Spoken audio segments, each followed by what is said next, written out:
Good evening, America. I am Eric Little. It is the 27th day of November 2020. We are 68 days away from the general election and 41 days away from the vice presidential debate. I am near my home in Southern California this evening, and this is the plain truth.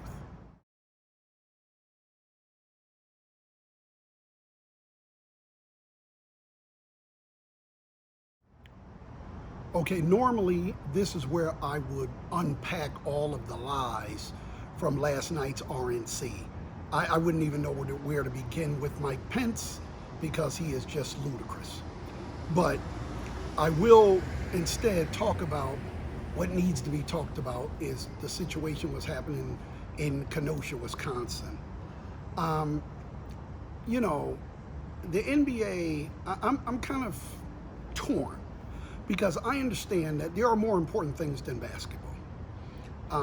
And I understand their reluctance to play. I do. The only thing I fear if they don't play is that they will lose the platform they have now. In other words, you don't play, in most Americans' lives, you disappear. They don't get to see Black Lives Matter shirts or the WNBA shirts with the bullet holes in them. You don't get to make that statement if you don't play. And so I'm torn. I understand that, you don't want to take away from the Black Lives Matter movement, but you don't want to take your platform away by not playing. So it's a tough decision. As typical, Jared Kushner and the rest of these people. Jared Kushner and people like him, they really piss me off because, he said, well, I think that they're very fortunate financially in this country that they can take a day off from work. It's like, this not fortune. Let me get this straight right now. I'm sick of people saying that. These professional athletes, it's not luck. It's hard work. They got up at 5 o'clock in the morning and ran stadium stairs and took 10,000 jump shots a day or whatever. They worked. They weren't walking down the street and the guy said, hey, you hit the lottery, you're in the NBA. They worked. Now, Jared Kushner, what did he do? Yeah, he married a rich girl. So who's fortunate here? Now, the RNC, the Republicans would like you to just ignore it. It didn't happen. You won't be safe in Biden's America. I want to remind you, all this stuff you're seeing is on Trump's watch. This stuff didn't happen when Barack Obama was president. He's going to say tonight, I got some of the excerpts of the speech, and he's going to say tonight that, I spent the last 4 years undoing the last 47 years of Joe Biden and what they messed up America. It's like, no, we're going to have to spend the next 48 years undoing the mess you've made.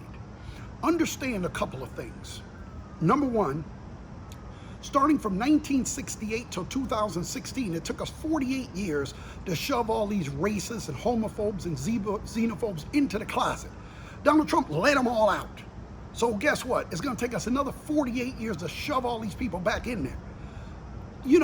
A lot of people don't really understand the amount of damage Donald Trump has done.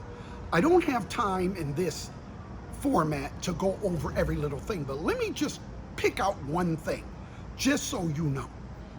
Let's take just the Paris Climate Accord, right? It took 182 countries 10 years to craft this legislation to try to slow down climate change and global warming, right? They come to this agreement. Everybody sits at the table. You know how hard that is? You ever try to get 10 people to go to the movies? Everybody wants to go to a different time. Everybody wants to see a different thing. So 182 countries, we get this together, and Donald Trump comes in and just says, yeah, we're not doing that. For no other reason other than Barack Obama did it, so it must be bad. Here's why that's so damaging. Because the United States can no longer be trusted now. It doesn't matter if Joe Biden wins or if Donald Trump wins a second term and then somebody else comes in. I don't care if the next Democratic president is so statesmanly he makes Abraham Lincoln look like he didn't know what he was doing. It doesn't matter, because here's what the rest of the world knows now. You can't really make agreements with the United States, no matter how reasonable it is. They know now that the United States is always less than 4 years away from hiring another idiot. So how can you trust them? The only way we can get back to being trusted, it's going to take time. It's going to take years. Joe Biden and Kamala Harris can't do it in 4, 8, 12, 16 years. All the people that are in power now around the world, they're going to have to die off. People are going to have to forget this time to trust America again. That means not only the people in power, but the people who are close to power. In other words, Germany or France's or Italy's version of a U.S. senator. You know, somebody that may be in power in a few years. They're not going to forget that. All the people all around the world that are in power or close to power or next up or, you know, the prince of some monarchy and the king is old, they're not going to forget that. It's going to take probably 50 years to get the United States standing back to just where it was in 2016. And that is the plain truth, as I see it. And I am Eric Little. Good night.